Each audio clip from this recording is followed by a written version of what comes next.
Hi, the topic for today's video is EDA, which means Exploratory Data Analysis. So in this video, we will talk about all the EDA steps and explore our data more. Before starting the video, please subscribe to our channel and press the bell notification icon to never miss out on our videos. Now let's see what is EDA and what are the steps in EDA. EDA is a process or an analysis which we can perform on a data set, and EDA plays a critical role in understanding the what, why, and how of the problem statement. It is the first in the order of operations that a data analyst will perform when handed a new data source and problem statement. When a data analyst has a new data source, he can perform this EDA and have many insights of the data. Now, exploratory data analysis is an approach to analyzing data sets by summarizing their main characteristics with visualization. So we can also visualize our data using EDA. The EDA process is a crucial step prior to building a model in order to unravel various insights that later become important in developing a robust algorithmic model. By performing EDA, we can know the various insights. We can explore the data and we can see what we have in our data, and we can use that to build a model which is very impeccable and a very highly accurate model using after we have performed EDA on it. Now let's understand different operations where EDA comes into play. So where can we use EDA? So first and foremost, EDA provides a stage for breaking down problem statements into smaller experiments which can help understand the dataset. Now what does EDA do? So EDA provides a stage of a problem that it divides that problem into smaller experiments, as it has 7 steps. So the 7 steps are the smaller experiments. Each step is an experiment, so we have to go through each and every step, and after the end of the 7th step we have our model or our data ready so that we can use it in our machine learning models.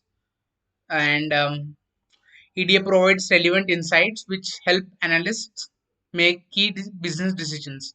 So the bar plots, the pair plots, and also there are many plots, and the visualization which we do in our data or in EDA helps the analysts to make key business decisions.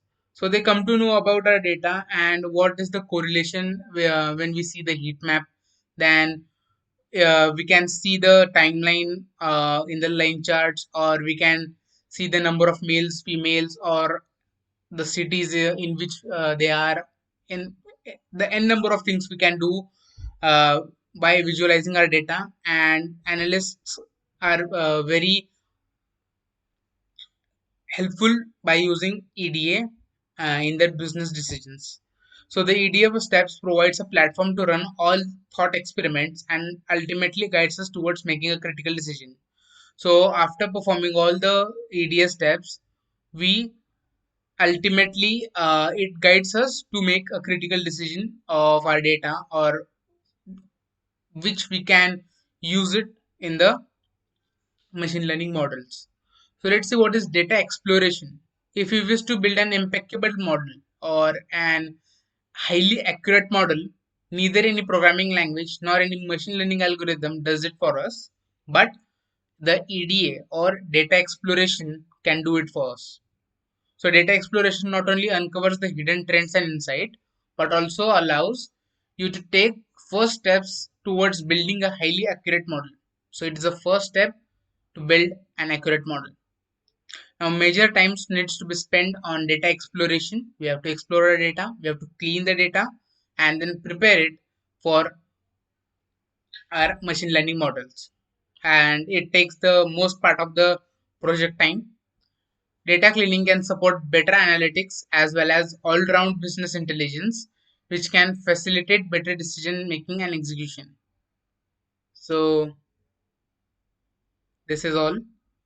Now let's import the libraries, which is Pandas, NumPy, Seaborn, and Matplotlib. So pandas and numpy will so pandas is helpful to read our data frame, and pandas is also useful to combine the various data frames, and to visualize the data we can also use pandas, but we use more on seaborn and matplotlib to visualize the data. And numpy has various functions like np.mean, median, mode, which we can use to fill the missing values, or we can use it in various other problems as well.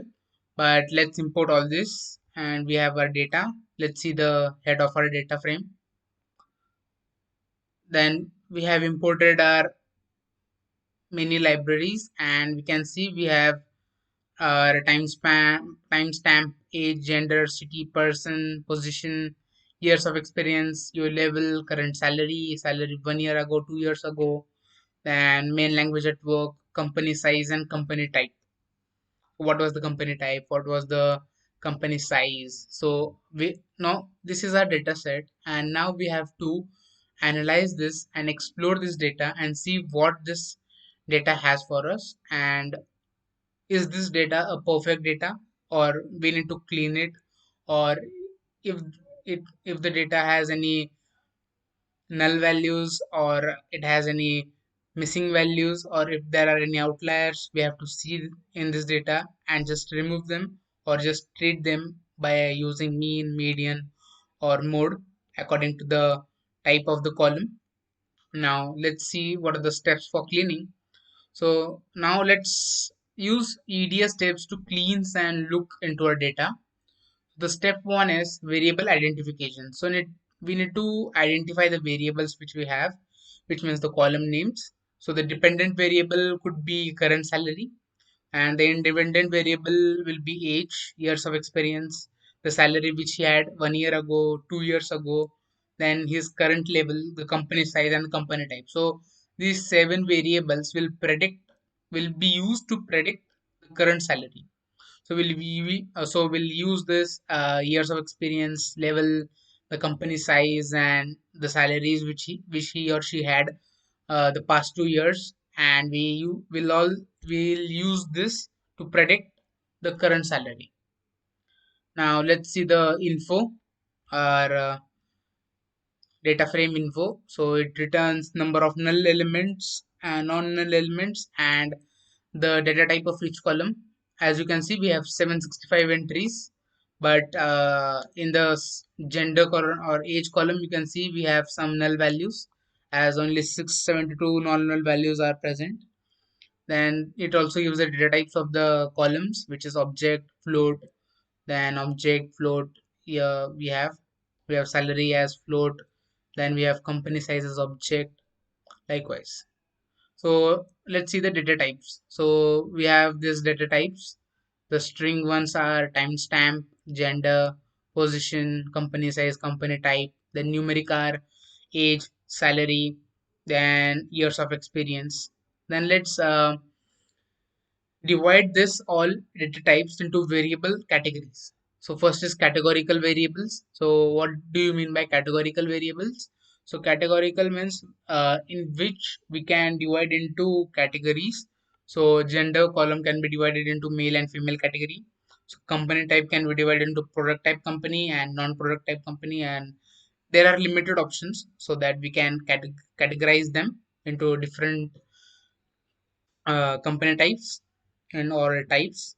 So city can be categorized into different cities we have in our column. Then company size, then stock options is yes or no.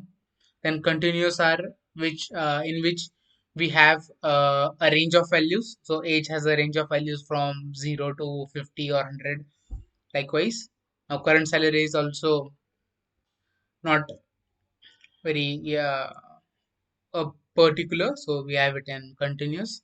So discrete is years of experience. So the experience of the person is discrete, and the position is also discrete.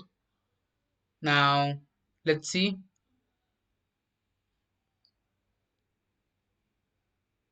Position is yeah.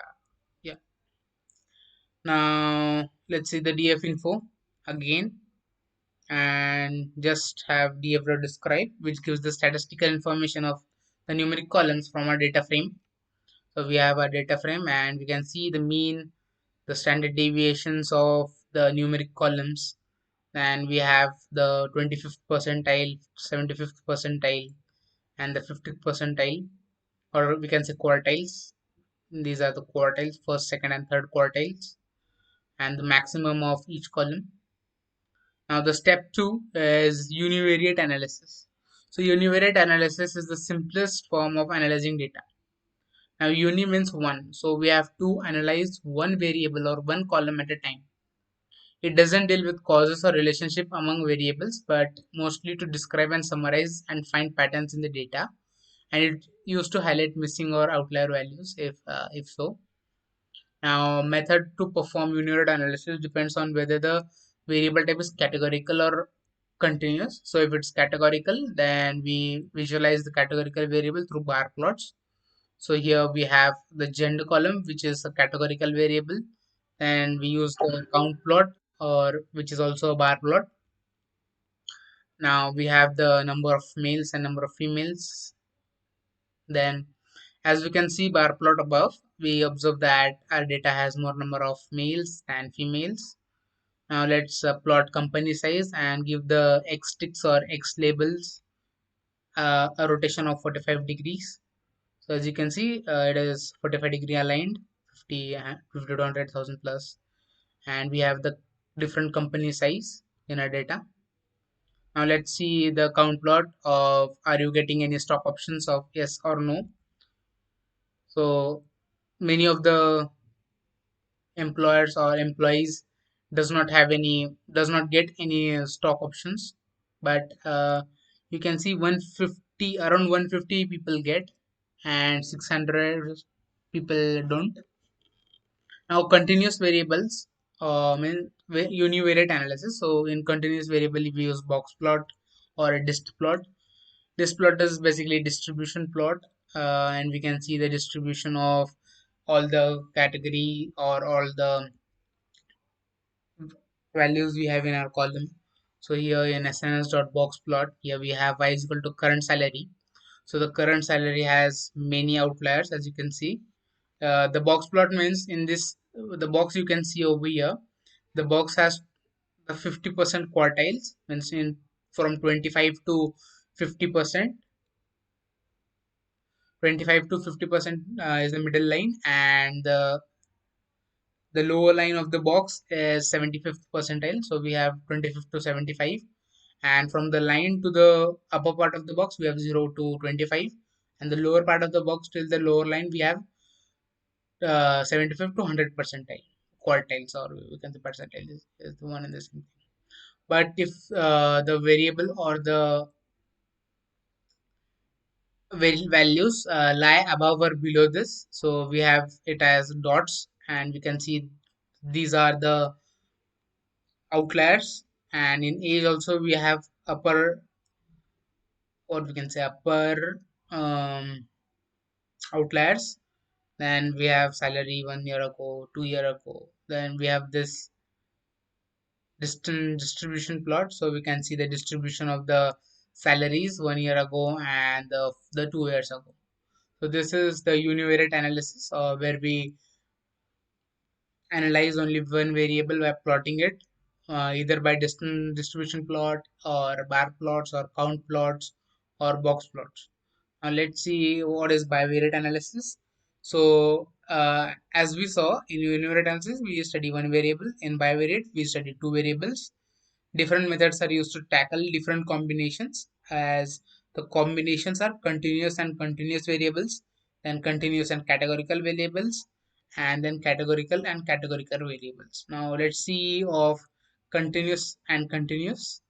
So we use scatter plot to plot this continuous and continuous graphs, or now let's see find out the relationship between two variables. So we can identify the relationship between two variables. Then the pattern of scatter plot indicates the relationship between variables, yeah, but does not indicate the strength of relationship amongst them. The relationship can be linear or non-linear. To find the strength of relationship we use correlation. So we have this heat map in which we can have the correlation of each and every column with other columns. But here we just have a scatter plot where we can see the clustering of the data, and which can be used later in k-means clustering algorithm of machine learning model. Then we get an idea of some relation and pattern among two variables in the data set. Now let's see what are the continuous variables. So we have age, current salary, salary 1 year ago and salary 2 years ago. So let's plot a scatter plot of age and current salary. Now, as you can see, there is some clustering, and there is no linearity in our data. So this is a non-linear graph. Now this is similar kind of graph, but this is more clustered around 25 to 40, and this is clustered around 23 to 41 or so. Now let's see the heat map where we have the correlation, and we can find the different correlations between the variables. So as you can see, years of experience and age has the correlation of 0.67, means the more age you have, the more experience you have. Then salary 1 year ago and current salary is also highly dependent on each other. So if your salary 1 year ago was more, then your current salary is also more, and vice versa. If your current salary was low, then your salary 1 year ago was low, then current salary is also low. So it is correlated. Then salary 1 year ago and salary 2 years ago, so they are also correlated, highly correlated, I can say. So it is positive correlation of each and every plot. There is also negative correlation. Negative correlation means that if one value increases, the other decreases. Means if years of experience increases, then salary decreases. If it had a negative correlation, but it does not have over here, so we have all positive correlations. Now let's plot a pair plot. Now in this pair plot, we have all the columns of our data and plotted with each and every column. So we have this uh, permutation of each and every column with each and every column, each and every other column, and then we have a plot with scatter plots and disk plots. Like if we have 7 columns, then we can have 49 plots. Here we have 5 into 5, which is 25 plots. We have, see, we can have 25 plots, and you can see current salary and salary 1 year ago, current salary and salary 1 year ago. We have a linear relation, linear kind of relation, but in others, we have some clustering type of correlation, as you can see. Now let's move ahead to categorical and categorical. So it is a two-way table in the method. By creating a two-way table of count and count percentage, both row and column represents category of their respected variable. Stacked column chart. This method is one of the most visual form of two-way table. So this categorical columns has gender, company type, city, company size, and are they getting any stock options, and also continuous. So we let's see the continuous variables as well. So they are age, current salary, salary 1 year ago and salary 2 years ago. Now let's plot. Uh, Now let's see the size of this df dot group by. We will plot a bar plot using this, but let's see the size of the columns. As we have grouped by the gender and are you in stock options, like females who are getting stock options are 16, but the ones who are not getting is 87. The males which are getting stock options are 137, and other males are 499 in value. Now if we plot or group the gender and with company size, then we can see the females in 100 to 1000 company size are only 39, and males of 50 to 100 are 102. So this, you can see, we have gender and company size as the indexes, and we have the counts for each and every combination we have. Then let's plot a bar plot. Now this pandas has visualization techniques or methods which says pd.cross tab. Then we give in the row and the column. Then we use dot plot method and we give kind is equal to bar or line which we want, but here we need bar, and stacked is equal to true. We say that put a graph on the top of the other graph. So here we have first the no bar and then above it we have the yes bar.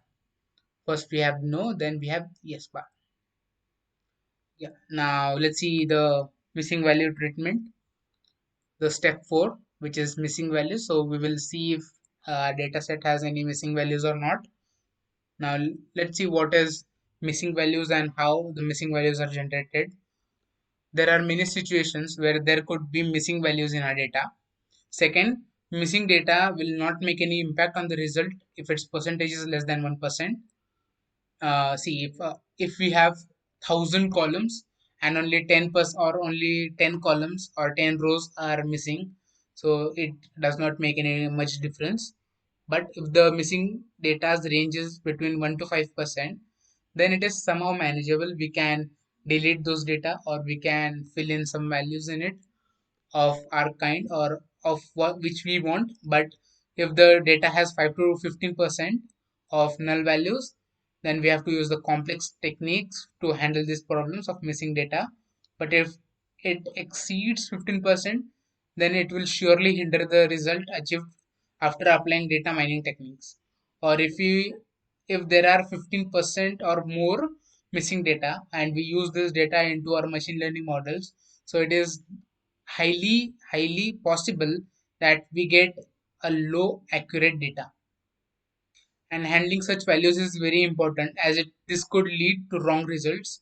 Yes, as I told now missing values could occur due to several reasons, like missing value can occur during data extraction while fetching the data required for the analysis, or during data collection itself there could be some fields for which the values may not have been collected.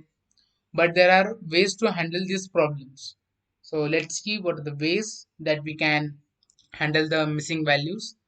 But first of all, let's see the null values in our data frame. Now the data frame has null values over here in age column. Then we also have in gender, we have in position. So if you want the total count of the null values in each and every column, we use df.isNull.values.any. Sorry, this function is used to see if there is any null value in our data. So it has, so we get true. Let's say the df.info and describe, and here we can see the count is 672 and 732. So we have some null values. Now if we sum it all, then we have 93 null values in our age, then 169 in our salary 1 year ago, 102 in salary 2 years ago, likewise. Now first the deletion. So can we delete our observations? So deleting observations or variables. If a particular variable is having more missing values than rest of the variables in the data set, then we're better off without that variable unless it is very important to us. Single imputation means in single imputation we use mean median mode. If the variable is numeric, then replace the missing values with either mean, median or mode. If the variable is otherwise generally normally distributed, which we could choose mean, but if the data is skewed, median imputation is suggested. Hence, if the standard deviation is high, we can use median. If the standard deviation is low, we can use mean. If the variable is categorical, then we could replace the missing values with mode. We use fill_na function of pandas to replace na values with the values of our interest, and use in place is equal to true command to permanently change the values. Now we have this fill_na syntax which says data frame dot, then we give the column name, then we have fill_na method, then we give the value by which we have to fill our all the na values and put in place is equal to true to permanently change the values in our data frame. Now we can see here we have some missing values in our data frame, or we have we let's see of age column. Now the here we have a histogram of age. Now you can see we have this age. You can see there are 60 till 60 there are some values, so 55 and 60. Now these are some outliers, or we can say the extra, or now you can see the meaning of the our data lies between 25 to 40. So other than that, all are the outliers, because it lies out of the 25th and the 75th quartiles of our data. Now let's see. But here, as we have our NA values, we will fill the NA values with mean of the column. Now we will fill it by mean of the column. So we can see the age does not have any null values now. Now let's see constant. When we can fill the NA values with constant. This choice allows us to provide our own default value to fill in the gaps. So we can put any default value as 0 or any of our choice, but this is not useful every time, because this might be an integer or any special marker of our choice for categorical variables. Now closest fit. The closest fit algorithm depends upon exchanging absent values with present value of the similar attribute. Main notion is to find out from dataset likewise scenarios and select the likewise case to the case in discussion with missing attribute values. This method is more useful for a small dataset. So we use the closest fit, and we fit in, like if we take, if we have a NaN value over here, then we check out the before five variables and the after five variables we have, and we take the mean, or we just have median of this 10 data set or 10 data, and replace that NA value with the closest fit around which it has, which it is like. Now outlier. So what is an outlier? Outlier is an observation that appears far away and diverges from the overall pattern in the sample. So here, as you can see in the histogram, we have uh, we have observation that appears far away and diverges from the most of the pattern we have. So this 60 is outside our range, or it is just only one or two values. So it is far away and diverged from our data set, or of the sample. Outliers can drastically change the results of the data analysis and statistical modeling. There are numerical unfavorable impacts of outliers in the data. A, it increases the error variance and reduces the power of statistical tests. B, if the outliers are not randomly distributed, they can decrease normality. C, they can bias or influence estimate that can be substantive interest. Now, outlier is very harmful for our models, so we have to remove them and focus on the overall pattern of our sample. Then, causes of outlier. What are the causes of outlier? So, data entry errors. Human errors, such as errors causing data collection, recording, or entry, can cause outliers in the data. So, if someone has to enter a age, suppose he has to enter 17, and if he entered 170, then it is an outlier. Measurement error, when the measurement instrument used is out to be faulty. If the measurement instrument is faulty, then we have this measurement error. Then intentional error, that is commonly found in self-reported measures that involve sensitive data. Data processing error, when data is collected from various different sources. So we have many errors, and if we have collected our data from various different sites. Then sampling error is data when it's considered which is not part of the sample. Then outlier, natural outlier, we have natural outliers, like when an outlier is not artificial, or which is not any due to error, it is a natural outlier, and we don't have to treat natural outliers. But if there are many natural outliers, we can delete those, or we can delete that column as well. Outlier detection. Outliers can be detected using box plots and scatter plots. Now let's see what is box plot. Then see the age column, and we have this many outliers in our age column. Now, other than the plots, outliers can also be detected by using creating thumb rules. Now, there are certain thumb rules which have the first, any value which is beyond the range of this interquartile range, and this interquartile range means 25th quartile and 75th quartile, where IQR is equal to Q3 minus Q1. So we can see Q3 is the third quartile and Q1 is the first quartile. So anything or any value uh, above this or beyond this is considered as an outlier. Now, any value which is out of range of fifth and 95th quartile, so fifth is the below quartile and 95th is the above, can be considered as outlier. Data points 3 or more standard deviation away from mean are considered outliers. So yeah, IQR. So IQR is interquartile range, and let's define the interquartile range of the age column. So df.age.quantile 0.6 0.75. So 0.75 is the 75th quartile, and 25 0.25 is the 25th quartile. So if we minus all this and print the IQR, then we have 4. We have the interquartile range to be 4.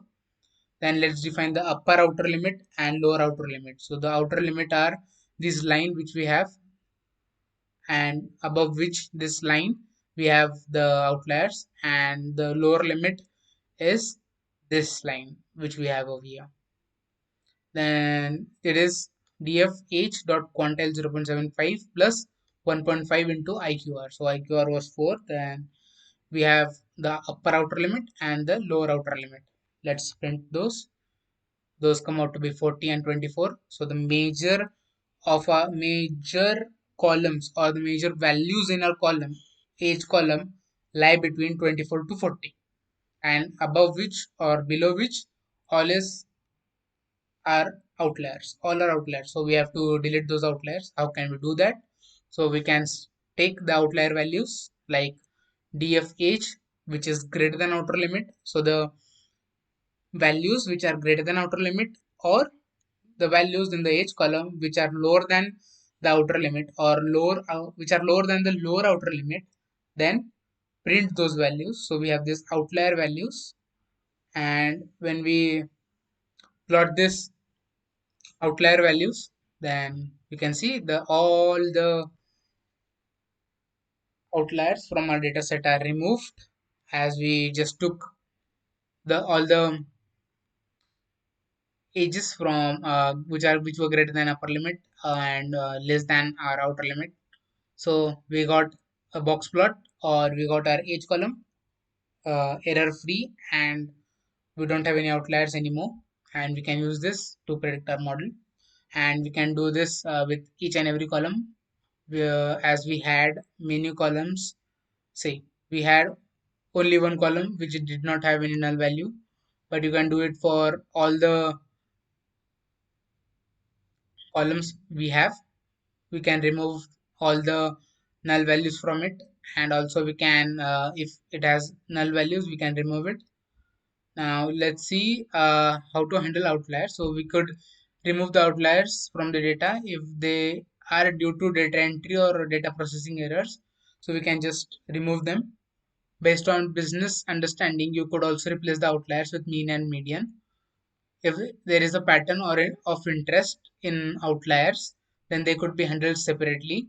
For example, if the outliers are like in the groups, then treat treat both groups as two different groups and build individual model for both groups, and then combine the output. Also, the outliers can be capped with fifth and 95th percentile.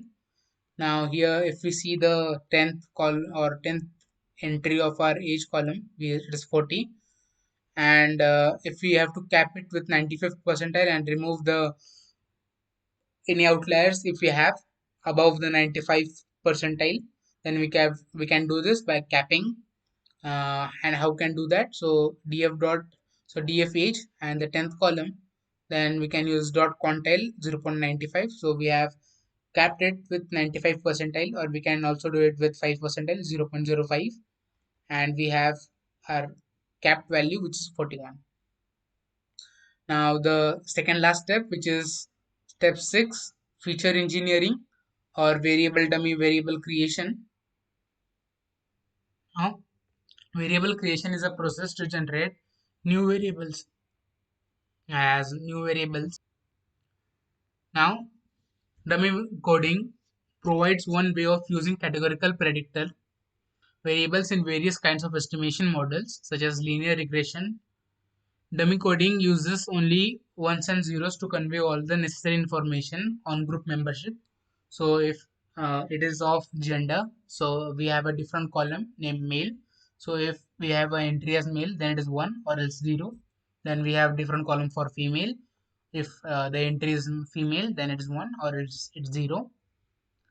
Now categorical variables, we need to convert them into dummy variables, as we can use them in the predictor model or in the regression models.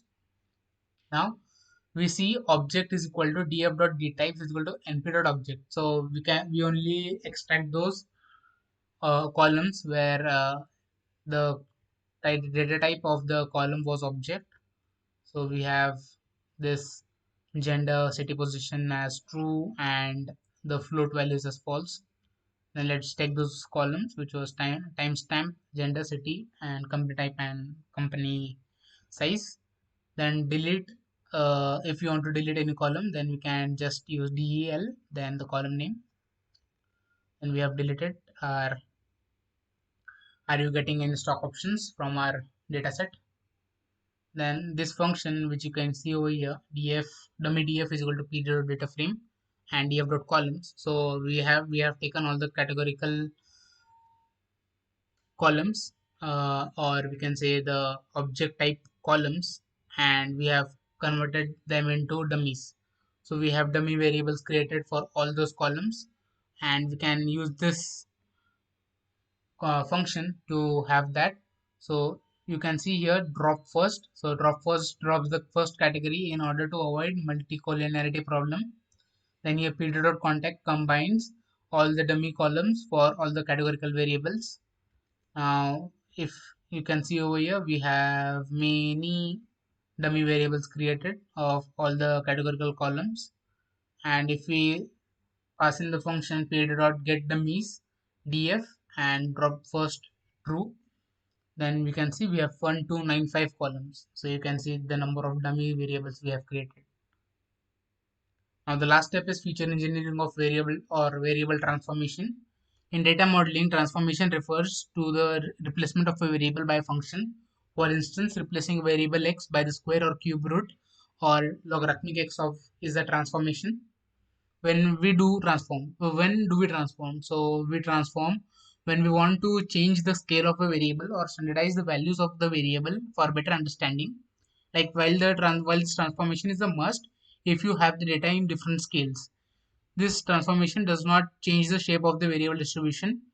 Existence of linear relationship between variables is easier to comprehend compared to the nonlinear or curved relation.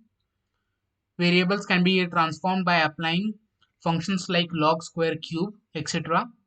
This transformation help in reducing skewness. So for right skewed distribution, we take square roots or cube roots or logarithmic of a variable, and for left skewed, we take square or cube. Transforming a variable involves using mathematical operation to change its measurable scale. In regression, a transformation to achieve linearity is a special kind of nonlinear transformation. So it is a nonlinear transformation that increases the linear relationship between two variables. So if we use this feature engineering and just have the logarithmic or just square the values we have and achieve the linear correlationship, then it is very useful for linear regression models or logistic regression models. Then methods of transforming variables to achieve linearity are uh, taking log, square root, taking cube roots, taking square of the function. Now that's all from the this video. So we have discussed the 7 steps of EDA and how we can use it to clean our data, to visualize our data, and to categorize our data into different variables, uh, likewise in or categorical, or it is continuous, or it is we can say. Now we have also seen the many graphs. We have seen the bar plot, we have seen the count plots, we have seen the box plots, then distance plot, distribution plots, scatter plots, and heat maps, and the pair plots. And this is all we have in EDA. If you like the video, please press the thumbs up button, and if you have any doubts, put down in the comment section below and we'll get back to your doubts. Thank you.